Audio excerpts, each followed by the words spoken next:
Good evening, ladies and gentlemen. I have the onerous task of following up on S. Jaishankar, and I have to tell you that this is a very nervous situation to be in because it's a very tough act to follow, but I promise that we are going to have a conversation that is going to be very engaging. I have three very provocative speakers who will join us here to talk about an issue that is top of mind and also occupies a big part of India's growth agenda.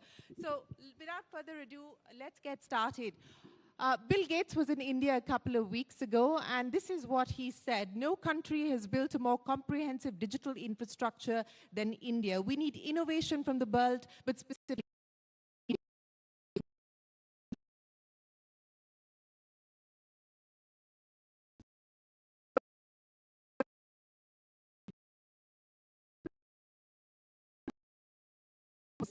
Secretary of the Department of Telecommunications, K. Rajaraman. Mr. Rajaraman, can we have you join us here on the Rising India stage? Also with us is Mr. B.V.R. Subrahmanyam, the new CEO of the Niti Aayog. Mr. Subrahmanyam, please join us on the Rising India stage. Ladies and gentlemen, a big round of applause. And the man who is creating milestones with UPI, the CEO of the National Payments Corporation of India, Dilip Asbe, joins us here at Rising India. Gentlemen, thank you very much for joining us. Mr. Rajaraman, the middle is fine, sir. The middle seat is fine, and we'll get Dilip right at the end.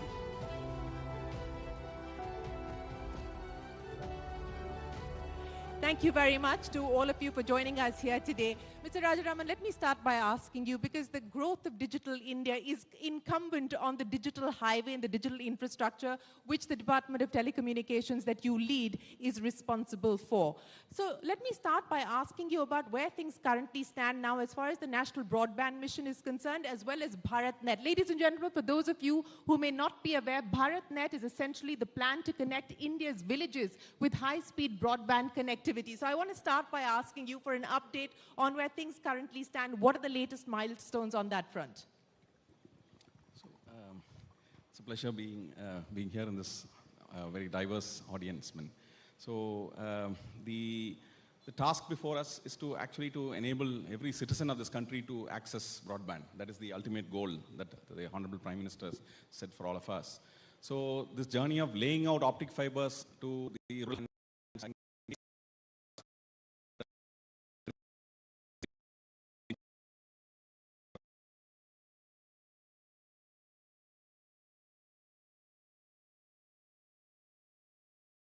2.2 and the 1.9 lakh gram panchayats have already been wired up with the optic fiber. So in October, we took the decision of actually commencing the monetization. Because at the end of the day, I think they must be put to use. So we have come out with a commercial plan, which is not, which is partly subsidized, in the sense that we give the box for free. And we also provide bandwidth at a reasonable cost. And today we have reached, in the last 4-5 months, we have reached about 2.5 lakh households. They are wired up with fiber connections. And we couldn't believe that that the per household consumption has reached nearly about 160 GB per month, which is amazing, I think. So therefore, there is a huge pent-up demand out there, and I'm sure that the way we are going to expand now will actually satisfy that requirement for information and the connectivity to the world, I think. So I believe that BharatNet has a great opportunity to actually be a complement to the mobile networks. While 5G gets rolled out, the mobility aspect of connectivity will get addressed. But I guess there is also a parallel requirement for connectivity at the households, where penetration may be inadequate. Yeah. So people have requirement for online education, for businesses within the households, and perhaps even doing online businesses, e-commerce and so on and so forth. So they will require a complement between the mobile and the fiber, and we believe that this is a great opportunity that we have before us. You know, you talked about the opportunity, and you also talked about how many households you've managed to connect so far. But you also alluded there to monetization. But there was a lot of chatter about the fact that monetization had actually been derailed, that there wasn't that much public-private, there wasn't that much private interest in wanting to partner with the. Are you saying that that's not the case?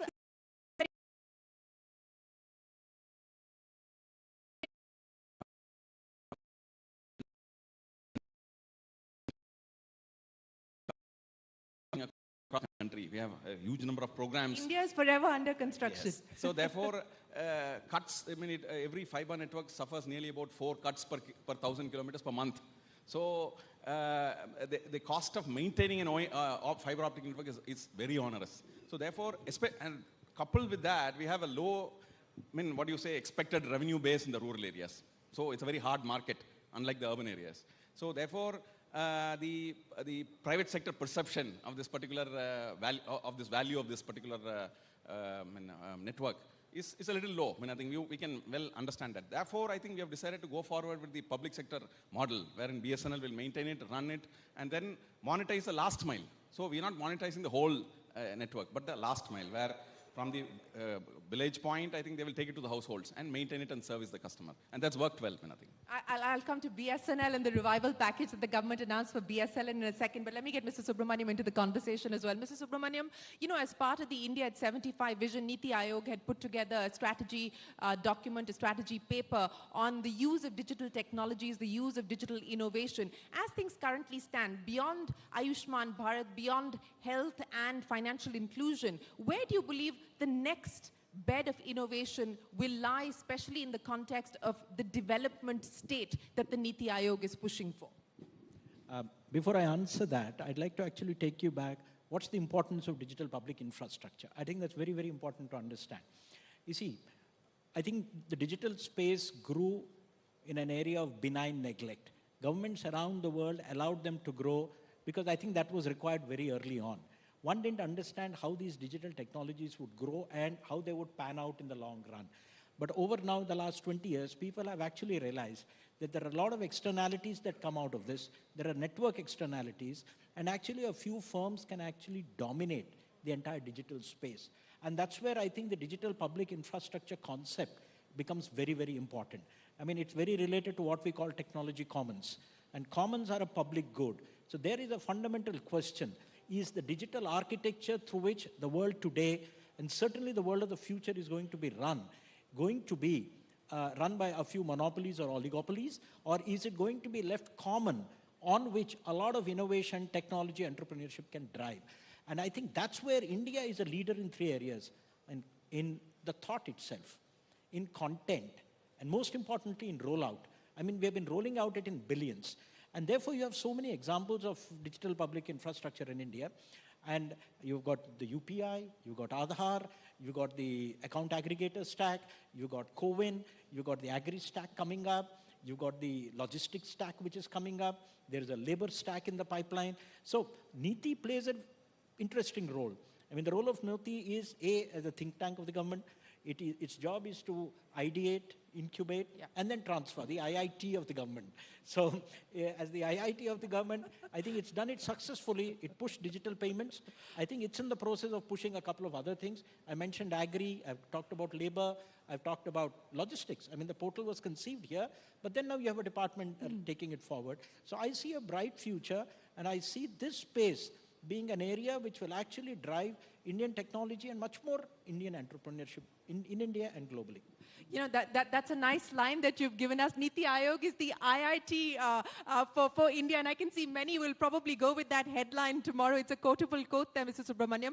But, you know, I'll come back to you on the importance of the digital goods aspect that you spoke of and what we can now expect in the next phase of growth. But let me get to Dilip Asbe of NPCI. And before I get to you, Dilip, let me do a quick poll here of the audience. How many people here use UPI?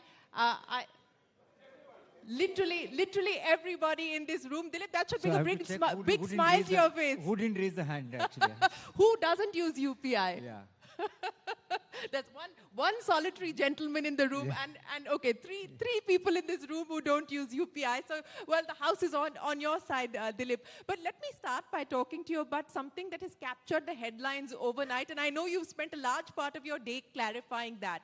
What is the reason behind the charges that you've brought in? I know you've clarified that these charges don't impact you and me, i.e. the consumer. It is at the merchant's end that the charge applies. But explain to me the reason behind this, and I'll also tell you the fear in the mind of the customer, that this is only the start, that this is the start of charges being imposed on consumers for using UPI. The other fear is, look, consumer will have to pay one way or the other. The merchant will, in a way, get the consumer to pay. So I want you to clarify on the rationale behind these charges and whether this could lead to more such kind of charges. So first of all, Shireen, there are two entities which are actually taking part in the merchant payments. One is the customer and second is the merchant. And obviously there is a P2M, which is person to merchant and person to person transactions in UPI or any other payment system. So one thing is very clear, that customer never pays for any payment transaction, right? Whether it's a peer-to-peer or peer-to-merchant. Always merchant as a user of the payment system pays the nominal reasonable charges for the payment system. So that's the first principle. The second point is the UPI for the bank account, using the bank account is already free with the government notification. And again, if there is a review, if there is a change, again, the government will have to decide on the next course on that. The notification which we issued was pertaining to the prepaid wallets, right? Yeah. Because with the RBI guideline, the wallets are now interoperable. And while they were already operating on the cards, they were not permitted in UPI. So to permit them on UPI, the interchange was permitted. So that's, I think, a nutshell clarified. Again, there as well, only the merchant pays, the consumer doesn't pay anything. You've made that amply clear, not just here on the Rising India stage, but even in the NPCI press release that came out this morning, clarifying that the consumer doesn't need to pay. Yeah. But the larger question is, Dilip, when we're talking about moving to 1 billion transactions, which is what the aspiration is for you. You're anticipating a 10x growth from here by 2030. Someone's got to pay. Yeah. Who is going to invest? Where do you get the money from? So again, it's a great question. And, today as we stand, you rightly said, the near-term goal, which is next 2 years to 3 years, we are looking at 1 billion transactions. We are at 30 crore on a daily basis. The peak transaction. That does deserve a round of applause, ladies and gentlemen. 30 crore transactions. And it's all made in India, operated by India for the citizens. I think it's a great beginning, I must say that. It's not the end. We still have to grow 10x. So I think when we look at 1 billion a day or 10x growth, which is the 3 billion per day, which is the true potential of India, you are right. I think we need money. We need investments both on the customer side, because there are 600 million eligible customers who can actually come inside the digital payments who are outside today. There are another 100 million merchants who are outside the digital payments who can come inside. So I think it is going to need money. As on date, the government is kind of giving the digital payment incentive to the ecosystem, and there is a dialogue with the ecosystem and the government, the stakeholders, that how do we grow UPI to 10x now, and how do we ensure that the awareness, education, the whole consumer and merchant onboarding for the large number takes place. Even if we don't do anything, Shirin, it will happen in next 10 to 15 years' time. Now the question is, can we do this by 2030? I think that's the question which we are looking at, and I think it's an issue which is under discussion. So let's see how it progresses. As of now, the government is paying the incentives, and ecosystem is still trying to look at with a very positive outlook that we need more investments, banks, fintechs.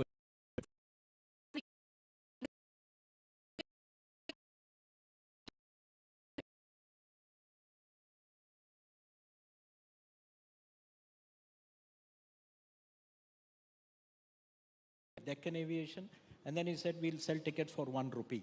It changed people's mindsets. Today everybody thinks of flying as an alternative to railways, irrespective of what their income levels are. I think the same thing with UPI. In the initial years, you need to promote, you need to see that it becomes a habit. And then once the ecosystem is large enough not just domestically, but that you're able to compete globally, because there are alternative payment systems, you should be able to be strong enough to take them on. At that point, one can think of other ways. But in the initial years, all technologies need to be sustained with some degree of support. Yes, that support, as you put it, is understood. But you talked about the global aspiration. Let me get each one of you to comment on that. And Dilip, I'll start by asking you. The plans to globalize UPI, an initial beginning has been made with the pact that's been struck with Singapore and India. I know that you believe that this could be the model, this could be the template for what we could do with other countries. What's the appetite? You are going to be speaking. Dilip is on his way to the G20 Sherpa meeting in Kumarakom. He's going to be speaking there. This is one of the priorities that the Indian government has set out as part of the G20 presidency. I mean, how quickly do you believe UPI can truly globalize? So, Shireen, the Prime Minister's vision and again the government, RBI, all are working towards the way India is self-sufficient on the payments for the domestically. I think next 10 to 20 years time, a long vision is to be self-sufficient on the cross-border pipes as well. And it's a time-consuming process, but the beginning has been made.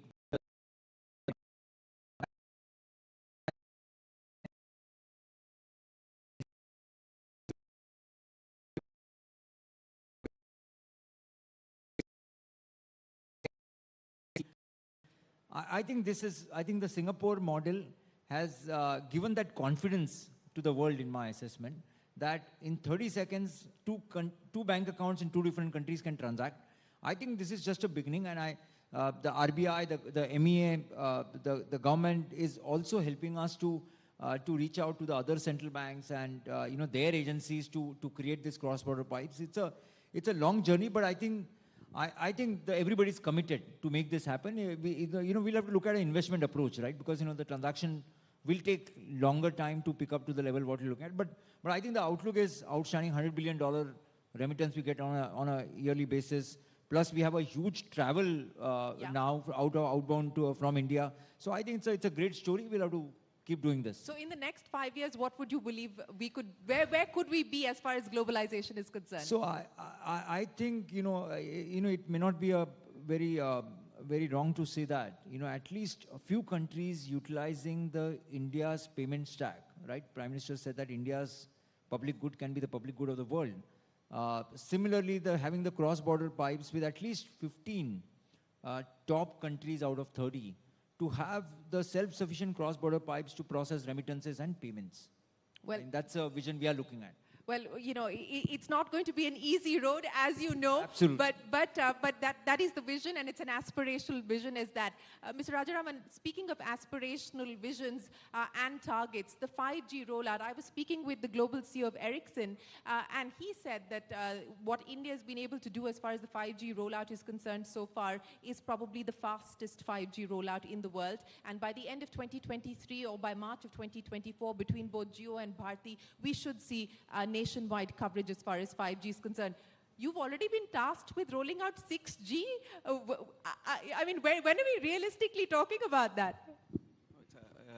It's a good question, because if you look at our story, starting from 2G, I think the country was essentially a consumer of technology, I think, for 2G, 3G, and a best part of 4G. So that was very unfortunate. I think though we had the capabilities, we look at the history. We had an organization called CDOT. We have an organization. CDOT's contribution to the construction of building digital exchanges in those days, in the 90s, is phenomenal. I think the way it was able to replace international options was phenomenal.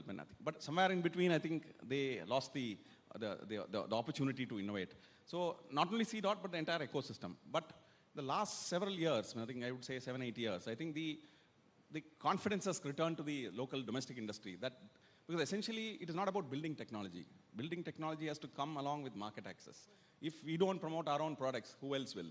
So therefore, I think that is the confidence that the industry has got today. So therefore, I would say the last several years, I think, let me also say that while we are talking about mobile technologies, India is a world leader in optical communication technology. Some of our companies are exporting to nearly about 40 countries. Their fiber networks, the optical communication networks, and so on and so forth, routers, and so on and so forth. So it is in mobile, I think, probably somewhere we lost in between. So the last several years, I think now we have built a 4G core, put it to the strictest standards of tests, and now we are there, I think. So, and CDOT has also rolled out a 5G NSA core. And by end of this year, they are going to roll out a 5G SA core. And it's not only about CDOT. I think we have companies like TCS, Jio, all of them have made contributions. They are all now enthused enough to say that, okay, we are also going to join the bandwagon. And let me say that the 5G rollout itself, Jio stack also contains their own, equipment. So this is something which we are very proud of, incredibly proud of, and we need to support it. So how do we support it? That's the question. That's a fundamental question. So one is providing market access. The other is we need to fund the R&D. If you look at the world majors, they all have spent tens of billions of dollars every year in research. So our research by far has been very, very low. So for the first time, I think we have now a formal system. We have a telecom technology development fund. We are funding startups. So I think this needs to grow to scale. I mean, I think it's not as if government has not been funding, but focused funding on a particular technology where we've been largely consumers of technology is the focus. So I think a combination of market access and investment in R&D will get you there. I think. And we are very confident because now we have stacks which can compete with the best in the world. And I think maybe the end of this year, we will see substantial global traction as well. I think. You know, I think, and that is that's been a legacy issue, the lack of investment in R&D, public as well as private, and that has been something that we need to correct. But, you know, since we're talking about 5G, I'm going to do another quick poll here of our guests. How many people have already switched to 5G? Well, that's not bad. That's about 30% of the room has perhaps moved over to 5G. But you know, Mr. Subrahmanyam, since we're talking about what is going to be the next layer of innovation, especially in the context of the priorities of a development state, accountability, efficiency, transparency, where do you believe we currently stand on that front? And how important do you think it is going to be in this era for India to really have a robust law, data protection and data privacy law, which we don't currently? I think on the data protection law, you've seen the statements of the minister. I think the act is in the final stages. I think probably in the monsoon session, you'll have the act coming up. They've had public consultations. I think it's a forward-looking act, and I think the concerns of industry as well as stakeholders have been taken on board. So I think that's something that's going to be coming up. I think the biggest thing they're going to keep in mind that India is a great provider of digital technologies and software around the world, and so we shouldn't harm that either. So I think as one reads it and one is privy to some of the discussions that are going on, we will have a forward-leaning data protection law, which will also ensure that our existing businesses which are there in the country, and India is a major services producer, both domestically and internationally, that without that being heard, adequate data protection is there for the individual. Coming back to the other question, where do you see the development trajectory going, etc.? I will limit myself again to digital public infrastructure.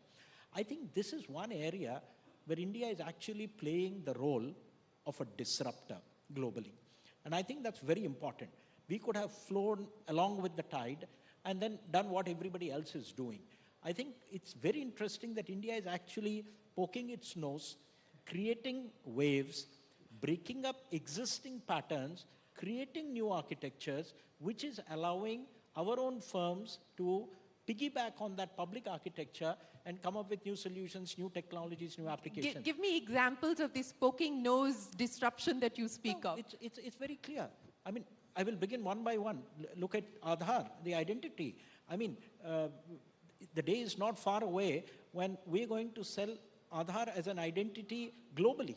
I mean, it is quite possible to do that. We already have, I think, about 7 to 8 crore people outside India who use digital identities using our work. So I think this is going to, and instead of having 200 passwords, I mean, this could be a digital identity. Estonia is probably selling digital identity globally, but they're in a couple of million. Look at our size and scale, and we have proved that it works. Look at what UPI is doing. I mean, I'm actually a bit more ambitious than NSPCL in the sense that when I'm not going to look at it as something which is just cross-border, 30 countries or 15 countries.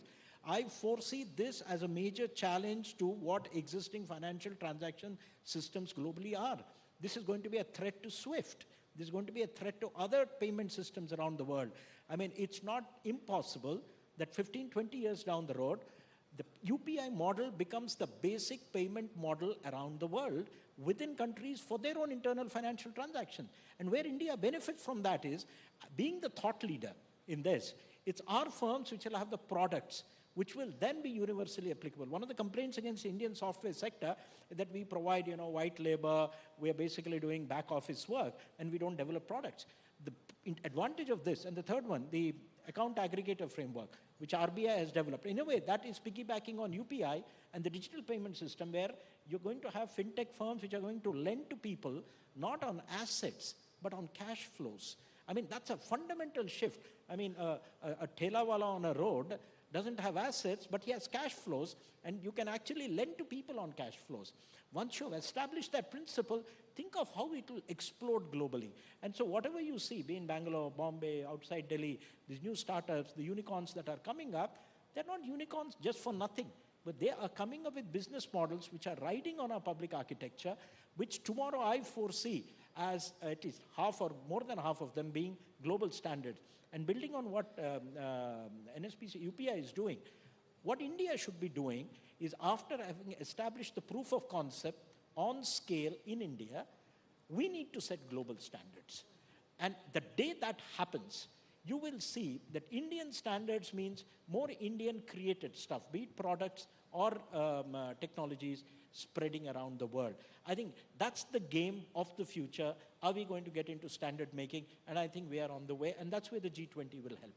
Well, Dilip, Asbe, are you ready for this challenge that Mr. Subrahmanyam has thrown your way? Replace SWIFT in the next 20 years? No, okay. Look, I think what we are looking at, more innovation, as you and Sir was talking about. I think we still have huge amount of innovation to be made by our companies. While the public platform is run, the private players has to innovate, right? I'm saying, so whether you look at offline payments, whether you look at recurring, there is still a huge growth, right? RBI has recently launched the digital currency again. So I think today we are standing at 13% cash to GDP ratio, right? If we want to call ourselves a developed countries in next 20 years' time, I think we should be in a higher single digit at least, if not lower. So I believe that there is a lot more to be done, in my assessment. You've said that it is a journey, and it's a long distance covered, but a long distance to go as well. But Mr. Rajaraman, let's address the issue, since we're talking about globalization and we're talking about India leading innovation. Through the PLI scheme, the government has tried to bring in manufacturing in India, including in the telecom sector. There's also part of that is to try and create domestic champions. But are we creating powerful domestic brands? Manufacturing, contract manufacturing for Apple or Foxconn, etc., is one thing. But to truly be a domestic champion, are we creating brands that can go global? So this is also a very interesting question. So because essentially one intervention doesn't answer this question. So if you want to build domestic champions, number one, I think we must focus on India designs. Designing a product is very, very important. So while the government launched a PLI in 2021, I think we had a further round of discussion with the industry, and it struck us that probably we should be supporting Indian designed products. So therefore we came out with a design-linked PLI scheme where Indian patents-based products would be given higher incentives. So I think that is the first step that we have done. Second thing, we have set up a telecom development fund, technology development fund, because essentially designs require a lot of investment in R&D. So that also is something which needs to be done. So therefore, at the end of the day, unless we support products which are based on local designs, which means that Indian companies must invest in R&D, I think then India's presence in the global space would be rather restricted. So therefore, our exercise has been to answer this question in different ways, Minathing. And third, of course, is market access, about which I've already talked, Minathing. Mr. Subrahmanyam, let's address this issue, because I think come February, which is the time that the union budget is presented, everyone in the corporate sector says there should be more incentives given to corporate India for R&D investments. And this has been a long-standing demand. There have been many changes. In fact, there's been a rollback of the incentives that the government was providing. But if India truly has to lead when we talk about innovation, especially digital technologies, what do you believe the government can do to facilitate or spur private investment in R&D? I was just recently reading a paper, and they identified 44 critical technologies which are critical both for security as well as for industry, as well for leadership. And of course, the big worry there was China is dominant in about 35 of them. They're number one, not United States. But the more interesting thing is that in about 30 of them, India is in the top 5. So, let's not be sad about what Indian R&D is doing. There is a lot of good R&D going on in India. But the fact of the matter is, are we getting into products and are we getting into brands? And I think the point you said there was earlier. I'll combine the two and answer. Number one, I think there is a development life cycle even in industry. You first need to get into manufacturing. I mean, a lot of manufacturing has got hollowed out in India. I mean, in his own sector, Indian telecom industries, telephone industries was the first public sector. And then we started importing a lot of stuff. So I think we're getting back onto the rails. So let's get into mass manufacturing first. That's what China did. But just wait, in 4-5 years, from mass manufacturing, China has now brands, and there are brands everywhere. So I foresee the large-scale production that is there in PLIs gradually transforming into brands, because at some point the company who's actually doing manufacturing for a third party is going to think, why can't I make my own brand? So I think that's what the evolution is. We never supported scale. Let the scale come in. Once the scale comes in, I mean, human innovation will take them to brands. Coming back to R&D, I think issue is not about tax benefits or whatever. I think the primordial urge of industries to survive and grow requires them to invest in R&D. And they are doing it.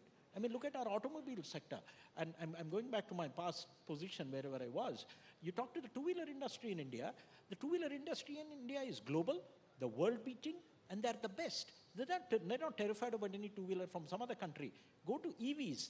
In two-wheeler EVs, today India is top gun. Nobody can beat India in two-wheeler EVs in the kind of technology. And it's not that you're making the two-wheeler.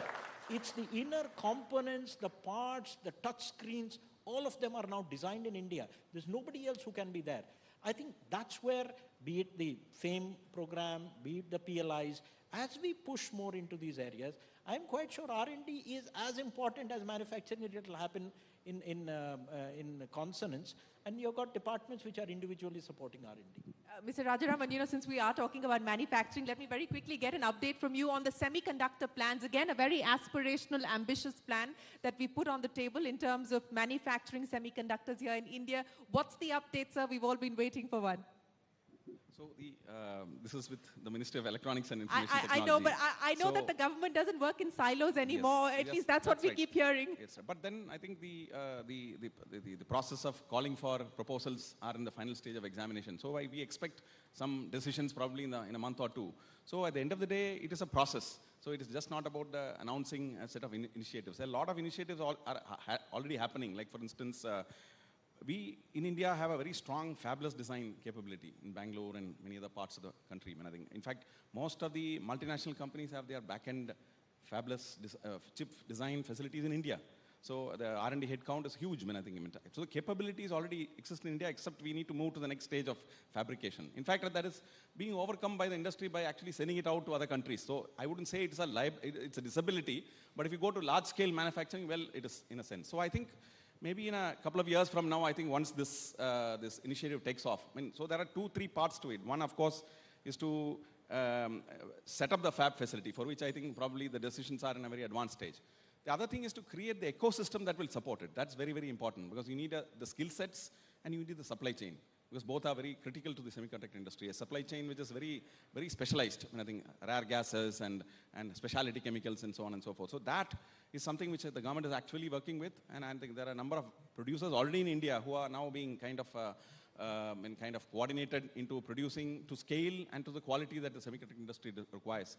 And also, the government is also actively working with the industry in actually building the skill sets that are required for manufacturing. So therefore, that requires people with lithography skills, the EDA tools, etc., etc. So I think a number of institutions and number of collaborations are on the job, including design of advanced chipsets, etc. And as far as our department is concerned, we've also launched a submission to look at about 3-4 telecom chipsets, which are crucial to telecom manufacturing, and we'll also be working on them, I think. Okay, well, good. Dilip,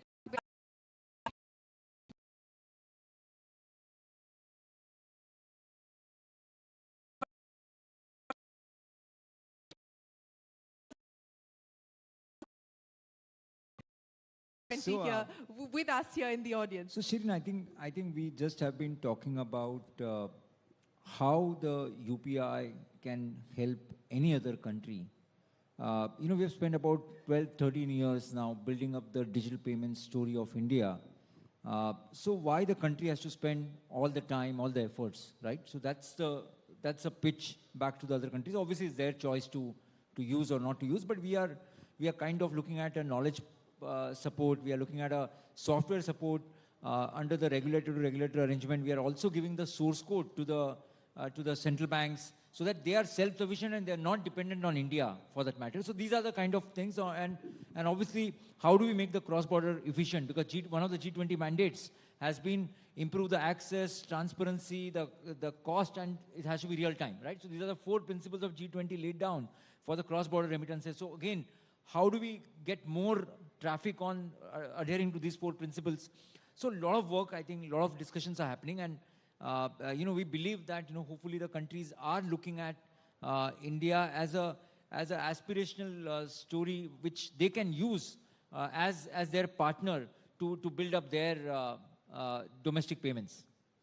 Okay, well, that was a very quick sneak peek on what Dilip is going to be presenting to the G20 Sherpas in Kumarakom tomorrow. I know you have a flight to catch, Dilip. So thank you very, very much. Ladies and gentlemen, a big round of applause to Dilip Asbe, the CEO of NPCG. I wish you the very best of luck.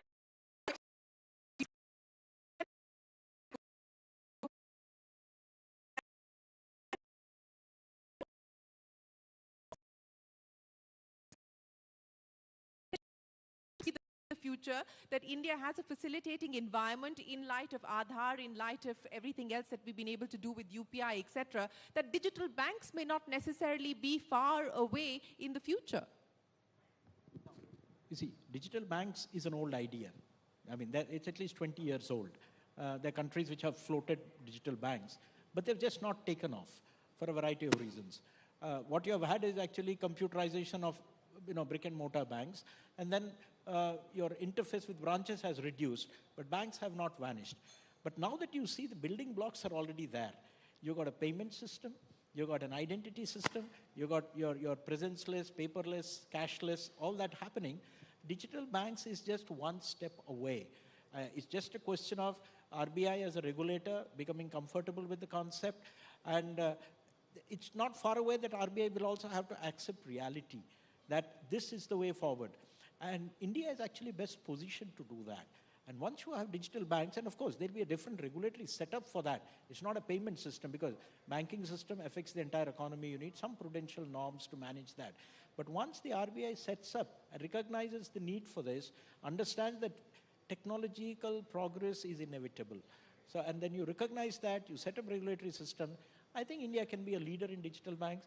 I mean, Niti's paper is a forward-looking paper. I think that's the job of Niti, to wake people up and shake people up and say that, look, if you don't do it, somebody else will do it.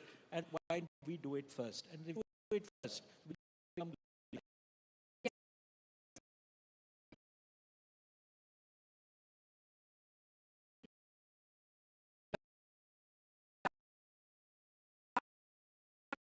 of the moment, but let me ask you about the work that you're doing with the real IITs, which is IIT Madras on the 5G test bed. While everyone's talking here about 5G and eventually moving to 6G, where India wants to be the leader as far as the 6G rollout is concerned, but use cases of 5G that are relevant and contextual for India and our aspiration for growth, what do we have as of today? So let me first of all answer the first question on this test bed, I think. So since the title of your session is recognizing real heroes, I think I must place on record some of the finest engineers in India, I think many of them who stayed back in India and working hard silently. I think I would like to recognize them. Like for instance, the engineers, the 1,500 engineers we have in CDOT. Phenomenal work they have done in developing the 4G core and the 5G core. Similarly, the IITs you mentioned.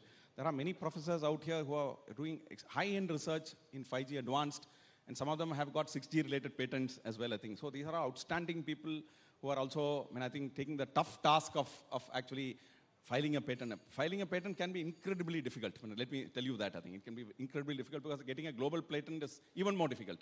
So this is something which actually inspires a lot of us, I think, because we believe that these researchers out in public research institutions, in IITs and in industry are the ones who are driving the nation by creating new products and employment. Well, that they do deserve a round of applause, yes, the science, yes. But really,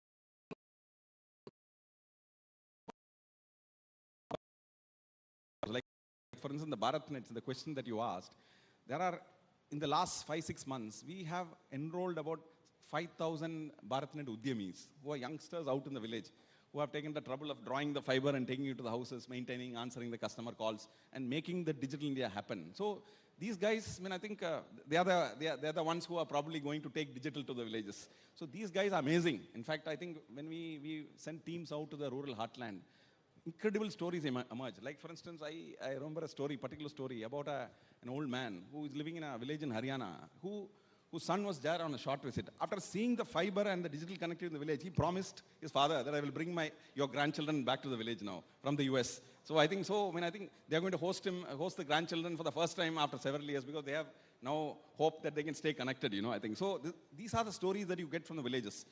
So coming back to your question on 5G use cases, I guess these are early days. I mean, I think the technology is getting rolled out across the country. The feel of the technology is also something which enterprises need to understand, the costs, the benefits, etc.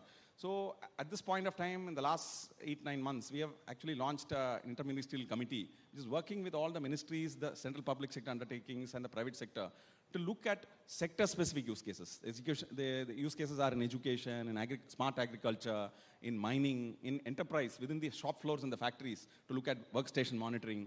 So there are incredibly different use cases, including the social sector. Like, for instance, there is a use case where AI with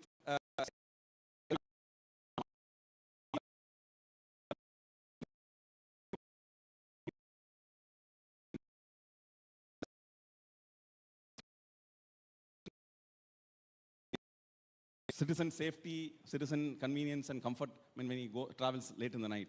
So incredibly different, diverse use cases are emerging, and we are supporting them. Every ministry is now funding them, for instance, funding these use cases, because pilots have to be run to ensure that there is sufficient confidence to invest in replication across the country. So I think this is all happening now. I think you will see a large number of use cases getting rolled out by the end of this year and early next year. Okay. Well, we look forward to seeing what those use cases are that you say will be rolled out by the end of the year. Mr. Subrahmanyam, we are talking about AI, ML, emerging technologies, advanced technologies. This takes me back to a conversation I had many years ago with Sam Pitroda, where he said that while India is talking about technology and adoption of technology, we would have truly arrived when government offices will replace the Nadewali files altogether. How far are we from that? Okay, I must mention this. So when I left my previous office and I took a couple of months off, I wanted to tie some paper and take it back. And I couldn't get a file pad in my office to tie it. So actually the NADA has disappeared. We are actually in government only on e-office. We are on e-file, everything. I mean, I don't spend more than 20 minutes clearing files in a day. It gives me so much more time to think. I mean, used to have this peon or the class 4 employee whose job was basically to carry files from desk to desk. In most government offices,